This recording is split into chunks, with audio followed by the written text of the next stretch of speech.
तो आज के वीडियो लेक्चर में इलेक्ट्रोस्टैट जो आपका चल रहा है, तो आज हम लेकर के आए हैं problems on Coulomb's law 4।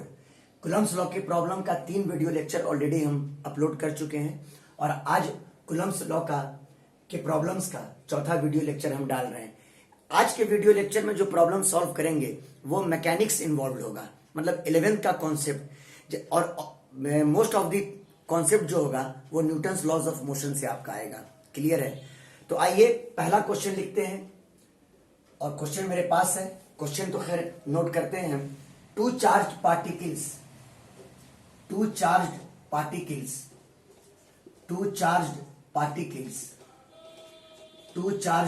particles having charge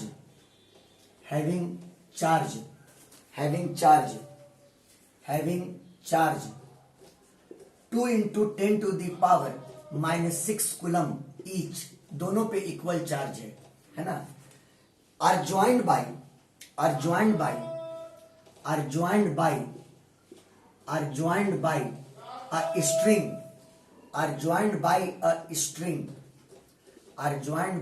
string of length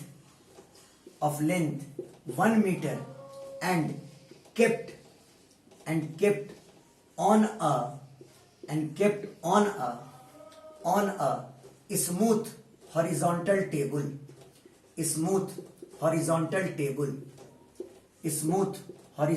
table रख दिया गया एक हॉरिजॉन्टल टेबल के ऊपर।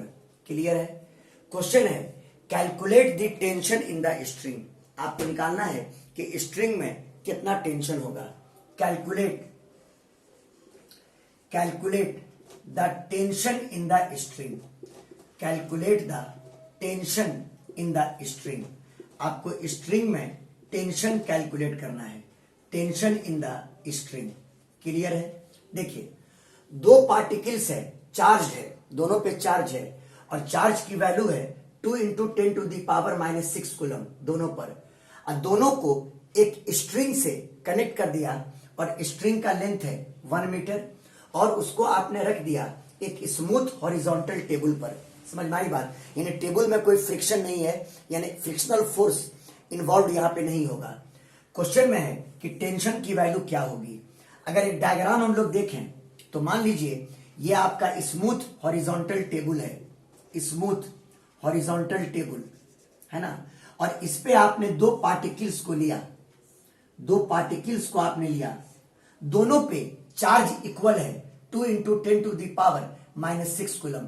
तो वैल्यू यहां ना लिख करके सिंपली लिख दीजिए इस पे भी चार्ज Q है और इस पे भी चार्ज Q है, और साइड में कहीं लिख देते हैं कि Q का value 2 into 10 to the power -6 coulomb, क्योंकि इसको तो मिटाना पड़ेगा है ना।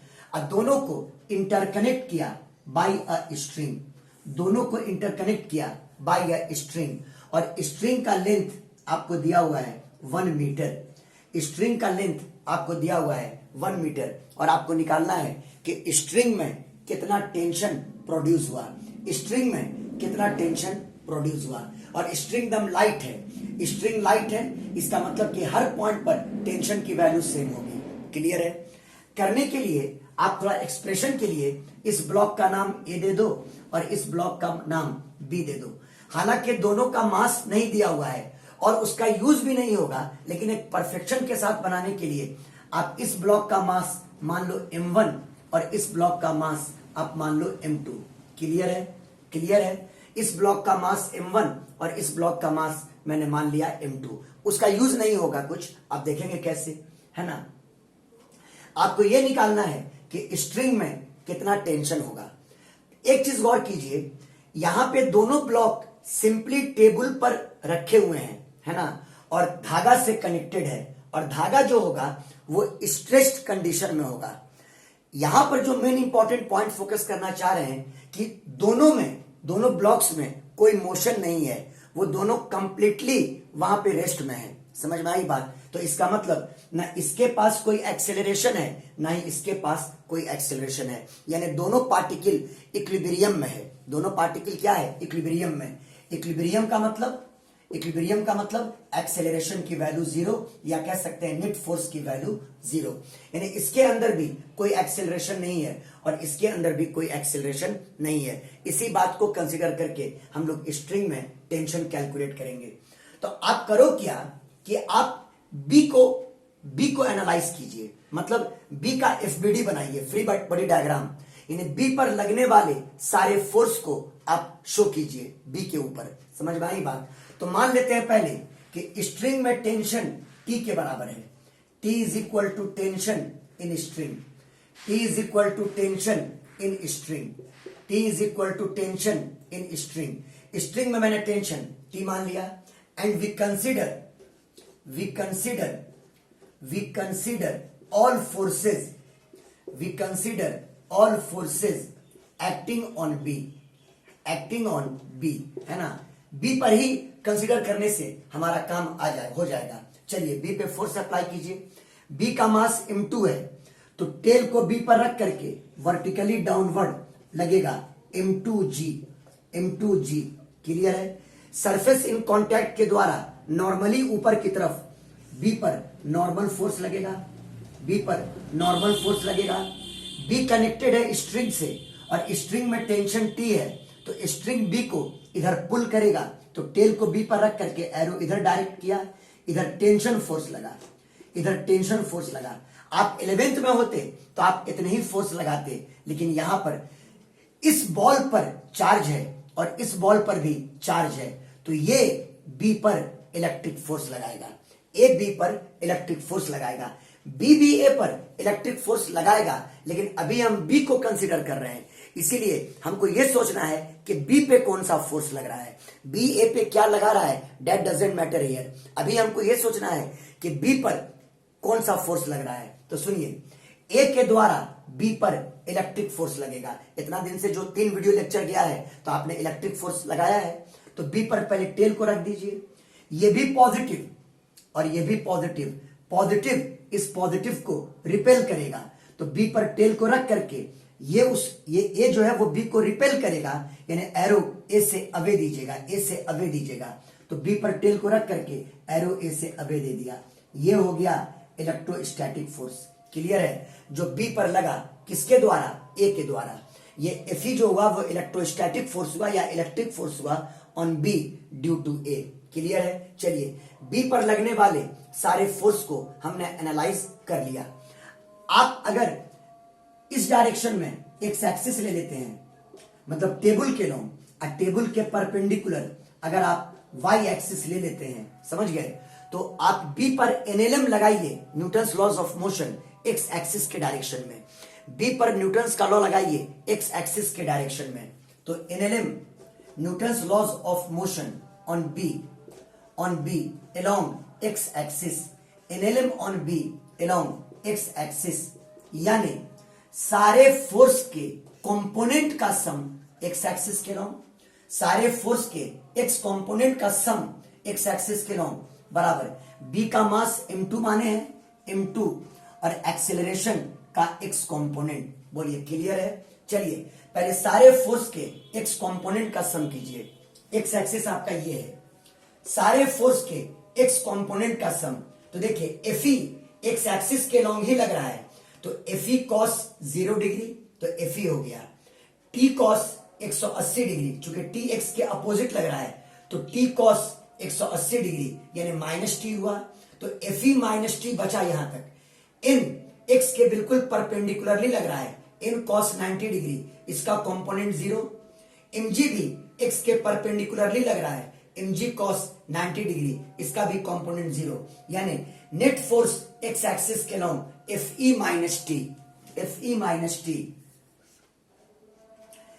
Minus T. क्लियर है? और ये बराबर, और हम पहले कह चुके हैं कि B के पास कोई एक्सेलरेशन नहीं है, B इक्विलिब्रियम में है, तो ये टर्म आपका 0 इंटू m2, ये 0 हो गया। मैंने पहले ही कहा था कि मास लेने से कोई फर्क नहीं पड़ने जा रहा है। क्लियर है? तो आपका इक्वेशन आ गया Fe minus T is equal to 0। इसका मतलब आपको टेंशन कैलकुलेट करना था, माइनस टी को आप उधर ले जाएं तो T बराबर आपका हो जाएगा Fe। T बराबर कितना हो जाएगा? Fe। बस सिंपली अब आपको ये पुट कर देना है कि B पर ए के द्वारा इलेक्ट्रिक फोर्स कितना लगा, यानी 1/4πε0 mod of Q into mod of Q बटा आर का स्क्वायर, वो पुट कीजिएगा आपको टेंशन का वैल्यू आ जाएगा। टी की वैल्यू यहाँ पे एफई के बराबर आ गया है ना, ये टेंशन एफई के बराबर आ गया। ऑब्वियसली इस डायरेक्शन में कोई फोर्स, इस डायरेक्शन में एक्सेलरेशन 0 के बराबर है, नेट फोर्स 0 होगा, ये दोनों अपोजिट फोर्स एक दूसरे को बैलेंस कर देगा। लेकिन हम लोग बिल्कुल एक सिस्टमैटिक वे में न्यूटन्स लॉ के अकॉर्डिंग आए, तो टी बराबर एफई हुआ। क्लियर है, एफई की वैल्यू वहां पर पुट कर देंगे। स्क्रीनशॉट ले लीजिए।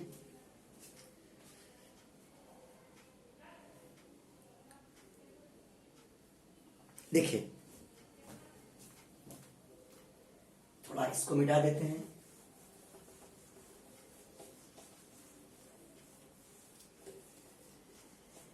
T is equal to FE, और एफई की वैल्यू आप जानते हैं, मतलब इलेक्ट्रिक फोर्स का कूलम्स लॉ से 1/4πε0 क्यू का मॉड क्यू ही, क्यू का मॉड क्यू ही, दोनों पॉजिटिव है, यानी क्यू स्क्वायर बटा आर का स्क्वायर। क्लियर है।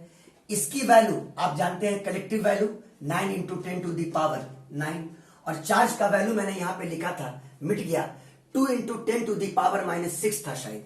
चलिए 2 इंटू 10 टू दी पावर -6, अब पूरे का होल स्क्वायर, और दोनों के बीच का डिस्टेंस 1 है, तो 1 का स्क्वायर। क्लियर है। इसको सिंप्लीफाई आप कर सकते हो, 9 इंटू 10 टू दी पावर 9, और 2 का square 4 into 10 to the power -12 है ना।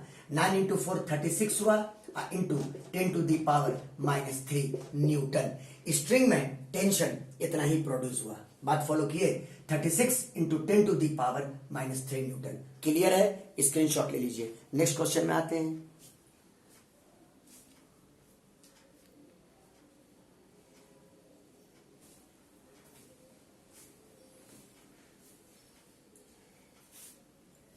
प्रैक्टिस कीजिएगा क्वेश्चन सबका। चलिए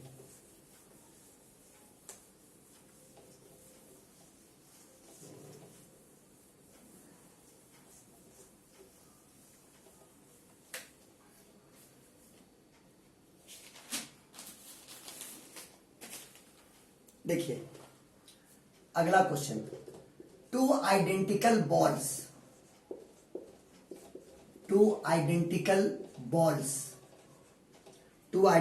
balls each carrying charge,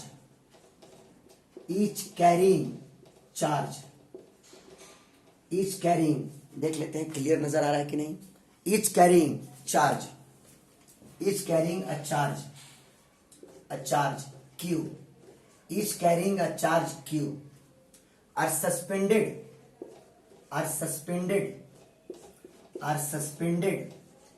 from a common point,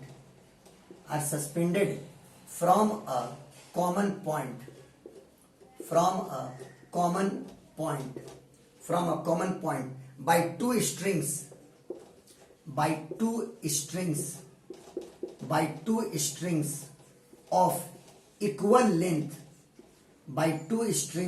of equal length, L, clear है। Find mass of each ball,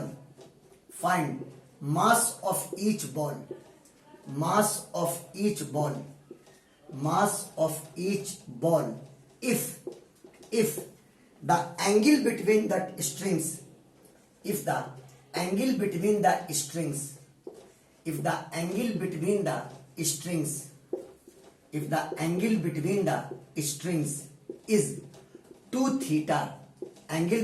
strings, is 2 theta, in equilibrium, बहुत अच्छा, in equilibrium।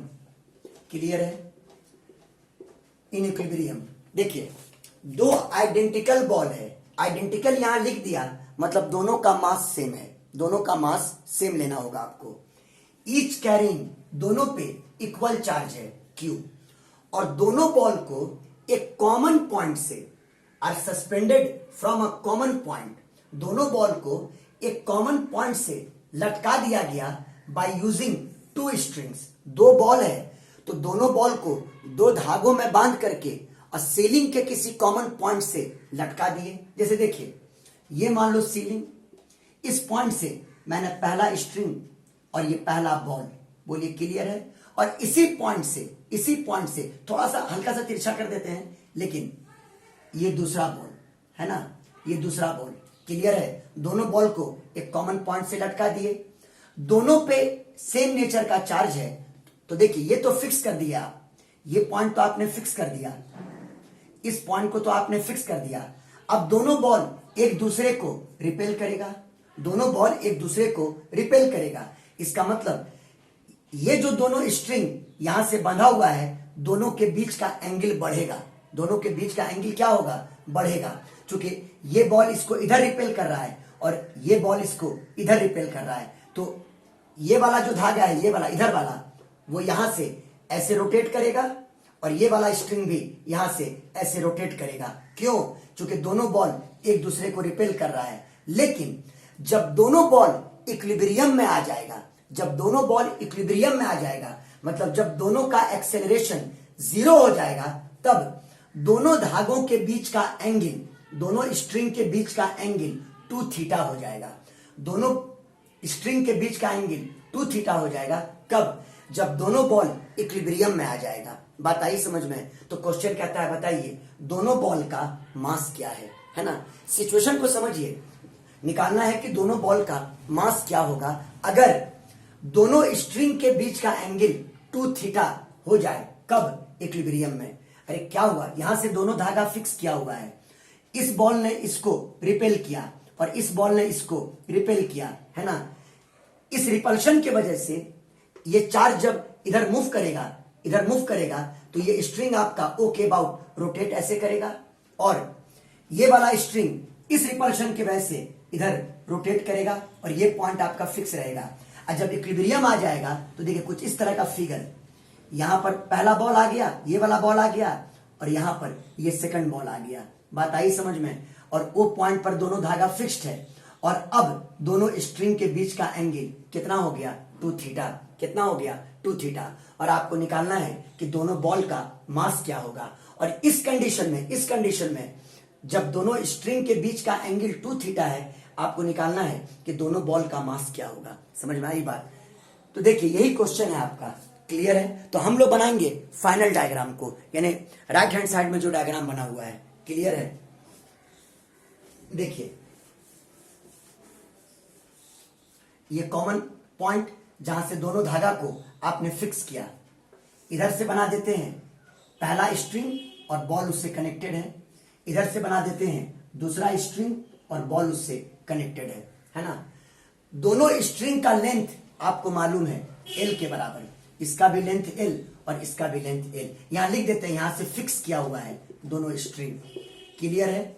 और अब ये दोनों बॉल इक्विलिब्रियम में है, तब दोनों स्ट्रिंग के बीच का एंगल, टोटल एंगल आपका 2 थीटा के बराबर है। ये टोटल एंगल आपका 2 थीटा के बराबर है। बात आई समझ में? निकालना है कि दोनों बॉल का मास क्या होगा। हम मान लेते हैं कि दोनों बॉल का मास m के बराबर है। Let m is equal to mass of each ball. Equal इसलिए माना चूंकि दोनों आइडेंटिकल है, तो mass of each ball m मान लिया, मास ऑफ ईच बॉल। और चलिए इसका नाम a दे देते हैं, इसका नाम b दे देते हैं। क्लियर है? इस पे इसका मास m, चार्ज q, इसका भी मास m और चार्ज q। लिखने को आप यहां पे लिख सकते हैं a का मास m और a पे चार्ज q। b का भी मास, लिखने को आप लिखिए b का भी मास m और b पे चार्ज कितना, q। q तो क्वेश्चन में दिया हुआ है, q निकालना नहीं है, Q is given in the question. Mass आपको निकालना है। क्या निकालना है? m की वैल्यू निकालनी है। क्लियर है? सबसे पहला काम a और b को एक स्ट्रेट लाइन से मिला दीजिए। मिला दिया, a और b को एक स्ट्रेट लाइन से हमने मिला दिया। क्लियर है? और एक काम कीजिए, चूंकि कहीं ना कहीं आपको यह निकालना होगा कि a और b के बीच में इलेक्ट्रिक फोर्स कितना है। समझ गए? तो उसके लिए आपको AB का डिस्टेंस चाहिए होगा। तो फर्स्ट ऑफ ऑल क्यों ना हम AB के बीच का डिस्टेंस कैलकुलेट कर लें। तो AB के बीच का डिस्टेंस तो आपको दिया हुआ नहीं है, आप एक ज्योमेट्री अप्लाई करो कि ये दोनों लेंथ इक्वल है, ये दोनों लेंथ इक्वल है। इसका मतलब कि ट्रायंगल आइसोसेल्स है, ट्रायंगल आइसोसेल्स है। तो आप क्या करो कि O से AB पर एक परपेंडिकुलर ड्रॉप कर दो, ओ से ए बी पर एक परपेंडिकुलर ड्रॉप कर दो, इसका नाम एम दे दिया, तो ये ओ एम क्या करेगा कि इस पूरे साइड को बाइसेक्ट करेगा। मतलब जितना ये लेंथ होगा उतना ये लेंथ होगा, और ये जो टोटल एंगल 2 थीटा है उसको भी बैलेंस करेगा, मतलब बाइसेक्ट करेगा, सॉरी, उसको भी बाइसेक्ट करेगा। मतलब ये एंगल भी थीटा और ये एंगल भी आपका थीटा हो गया। क्लियर है? अब आप इस राइट एंगल ट्राइंगल का यूज करके आप इस साइड की वैल्यू को कैलकुलेट कर सकते हैं, और जब ये साइड आ जाएगा तो उतना ही लेंथ का ये साइड होगा, और फिर ए बी का डिस्टेंस आप कैलकुलेट कर लोगे। देखो in triangle O A M, in triangle O A M अगर लगाएं साइन थीटा अगर लगाएं तो P अपॉन एच, थीटा के सामने परपेंडिकुलर और 90 डिग्री के सामने हाइपोटेन्यूस, ये 90 डिग्री के सामने हाइपोटेन्यूस, तो sine theta is equal to P का मतलब AM अपॉन H, इसके सामने H ये है यानी L, इसका मतलब AM का वैल्यू आपका हो गया L साइन थीटा, तो AM L साइन थीटा, तो MB भी L साइन थीटा, चूंकि ये दोनों बराबर होगा, तो बताइए टोटल AB डिस्टेंस कितना हो जाएगा? 12 sine theta. Total AB distance कितना हो जाएगा? 12 साइन थीटा। बाबू मेरे, ये L साइन थीटा और ये भी L साइन थीटा, तो टोटल AB डिस्टेंस आपका हो जाएगा 12 साइन थीटा। ये टोटल डिस्टेंस आपका हो जाएगा 12 साइन थीटा। चलिए एक काम की चीज हम लोगों ने कैलकुलेट कर लिया।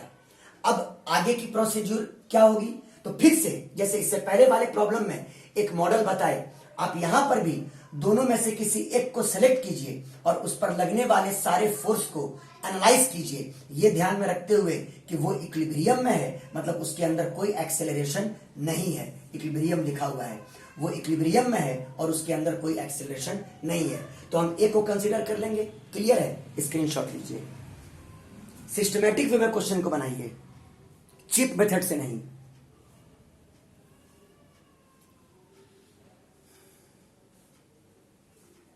हो गया? चलिए एम का वैल्यू तो लिख ही दिया एल साइन थीटा, कोई टेंशन की बात नहीं है।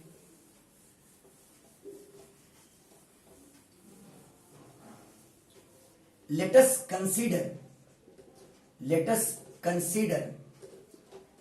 consider all forces on A पर लगने वाले सारे फोर्स को एनालाइज कीजिए। चलिए आइए, टेल ए पर रख करके ए पर वर्टिकली नीचे mg लगेगा, सही बात है। चलिए ए स्ट्रिंग से कनेक्टेड है, ये आपका स्ट्रिंग है, तो स्ट्रिंग ए को पुल करेगा, तो टेल को ए पर रख करके और एरो इधर दीजिए ताकि लगे कि स्ट्रिंग ए को पुल कर रहा है। ये टेंशन फोर्स हो गया, ये टेंशन फोर्स हुआ। क्लियर है? अब बी के द्वारा ए पर इलेक्ट्रिक फोर्स लगाइए, बी के द्वारा ए पर इलेक्ट्रिक फोर्स को लगाइए, तो ए पर टेल को रखा, दोनों पे सेम चार्ज है, सेम नेचर का चार्ज है, तो बी ए को क्या करेगा? रिपेल करेगा।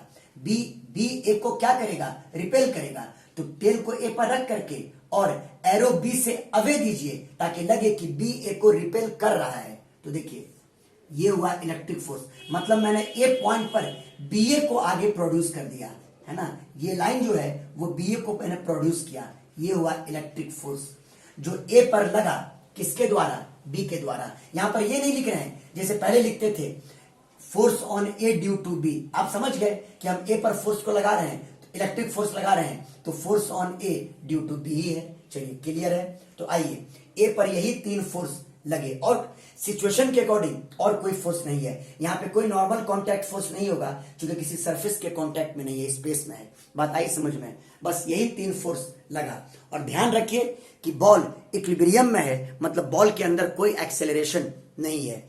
यहां पर भी आप एकदम कॉन्सेप्चुअली चलिए, आप इधर ले लो हॉरिजॉन्टल के लॉन्ग एक्स एक्सिस और उसके परपेंडिकुलर वाई एक्सिस। हॉरिजॉन्टल के लॉन्ग आप इमेजिन कर लो ये एक्स एक्सिस, ये अपना चॉइस, और वर्टिकली ऊपर की तरफ आप मान लीजिए वाई एक्सिस। क्लियर है? ये एंगल अगर थीटा तो आपका ये एंगल भी थीटा हो जाएगा।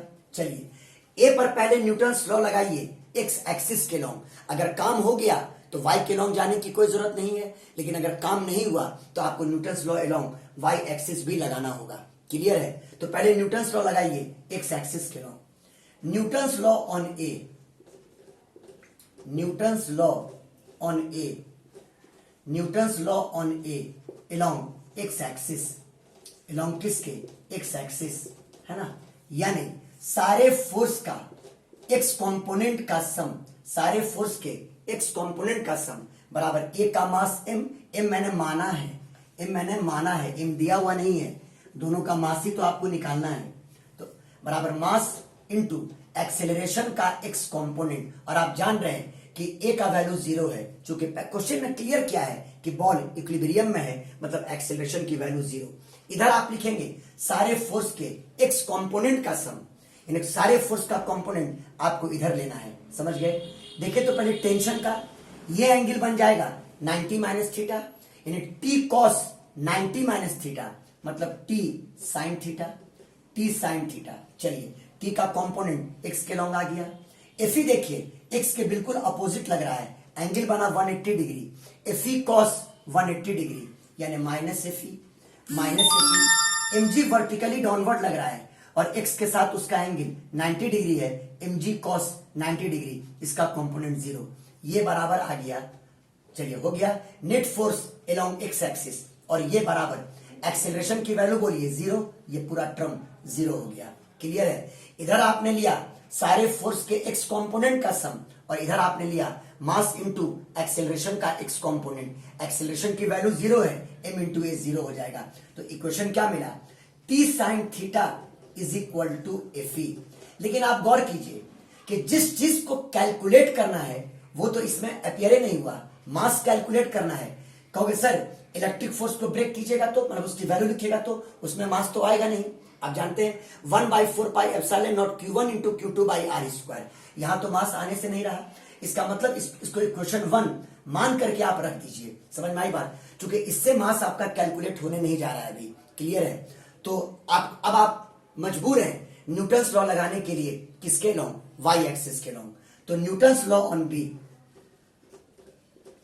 Newton's law on B, Newton's law on B along y axis, B पर न्यूटन्स का लॉ लगाइए वाई एक्सिस के लॉन्ग, यानी सारे फोर्स के कंपोनेंट का सम, कंपोनेंट किसके लॉन्ग, वाई एक्सिस के लॉन्ग, बराबर मास इनटू एक्सेलरेशन का वाई कंपोनेंट। अब आपको फोर्सेस वही हैं, उनके वाई कंपोनेंट का सम करना है, फोर्सेस यही तीनों हैं, उनके वाई कंपोनेंट का सम करना है। टेंशन से शुरुआत कीजिए, टी का एंगल वाई एक्सिस के साथ थीटा है तो टी कॉस थीटा डायरेक्ट हुआ।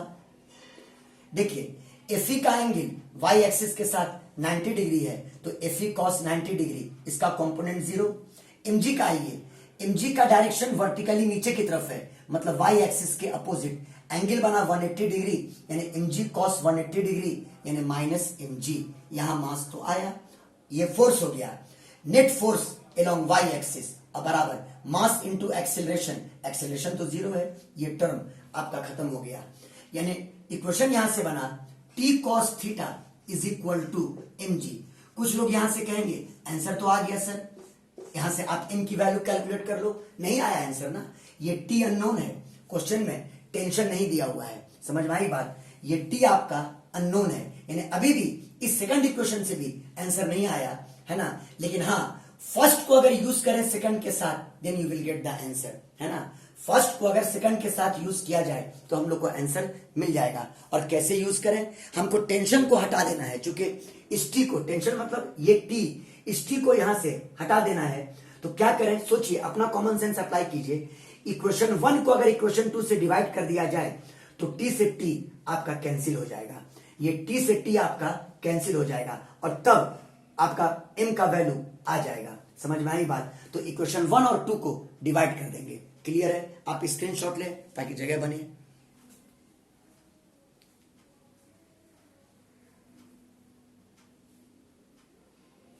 ओके देखिए,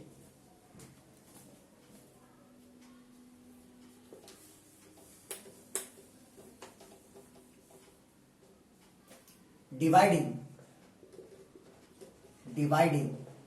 इक्वेशन 1 बाई 2, एलएचएस को एलएचएस से, आरएचएस को आरएचएस से, तो आइए T sine theta upon T cos theta, और ये बराबर F E divided by M G. Clear है? टी से T cancel, sine theta by cos theta, tan theta, tan theta, और ये बराबर F E divided by M into G. Clear है? आपका मैक्सिमम वर्कआउट अब हो चुका है। एक चीज और, थीटा को लेके हमको कोई प्रॉब्लम नहीं है, क्योंकि क्वेश्चन में थीटा का जिक्र कर दिया गया है।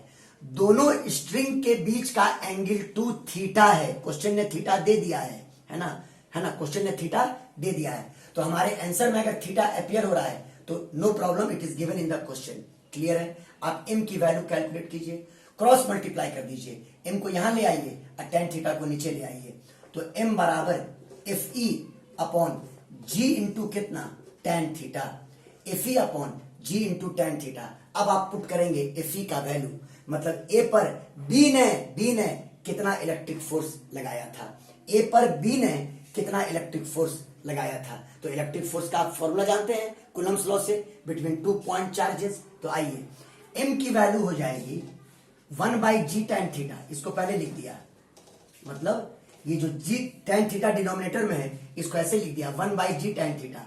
और अब आप एफ ई का वैल्यू पुट कीजिए ऊपर में 1 by 4 pi epsilon not, Q का मॉड इंटू Q का मॉड, दोनों पे चार्ज Q ही है ना, तो Q इंटू Q स्क्वायर अब बटा दोनों के बीच का डिस्टेंस 12 साइन थीटा, जो पहले ही स्टेप में निकलवा दिए थे, 12 इंटू साइन थीटा, ये डिस्टेंस हुआ, आर स्क्वायर लिखते हैं ना, ये आर हुआ, और इसका स्क्वायर कर दीजिए, इसका स्क्वायर कर दीजिए, आपका मास का वैल्यू आ गया। क्लियर है? यही मास आपको कैलकुलेट करना था, और जिस वे में आपका आंसर आया है उसमें कोई टर्म अननोन नहीं है। अननोन मतलब जिसका जिक्र क्वेश्चन में ना किया हुआ हो। एल स्ट्रिंग का लेंथ क्वेश्चन में लिखा हुआ है, थीटा अभी बताए क्वेश्चन में जिक्र किया हुआ है, चार्ज दोनों बॉल पे चार्ज क्यू है, ये भी क्वेश्चन में दिया हुआ है, और ये तो आप जानते हैं कि कांस्टेंट टर्म है जिसकी value 9 into 10 to the power 9 होती है ना। इसका मतलब ये हुआ कि हमारे m का वैल्यू कैलकुलेट हो गया। आप इसको और थोड़ा सिंप्लीफाई कर सकते हैं, 4l square sine square theta इसको लिख सकते हैं, है ना, एक अरेंज वे में इसको आप लिख सकते हैं। तो इस तरह से हम लोगों ने मास को कैलकुलेट किया। तो आप देखिए कि आज का जो लेक्चर था और आज के प्रॉब्लम्स ऑन कूलम्स लॉ पर मैकेनिक्स इन्वॉल्व था, और of course Newton's laws of motion का यहाँ पर यूज है। बहुत सारे क्वेश्चन हैं जहां पे Newton's laws of motion involve है, बहुत सारे क्वेश्चन हैं जहां पे सिंपल हार्मोनिक मोशन इन्वॉल्व है। क्लियर है? तो लेयर बाय लेयर हम लोग हर चीज को क्लियर करेंगे। क्लियर है? आप इसका स्क्रीनशॉट ले लीजिए, इसकी प्रैक्टिस कीजिए, फिर कल कुछ क्वेश्चन हम करेंगे, और कल के क्वेश्चन के बाद थोड़ा थ्योरी को भी आगे बढ़ाएंगे, that is concept of electric field और फिर इलेक्ट्रिक डाइपोल, ये सब स्टडी करेंगे हम लोग।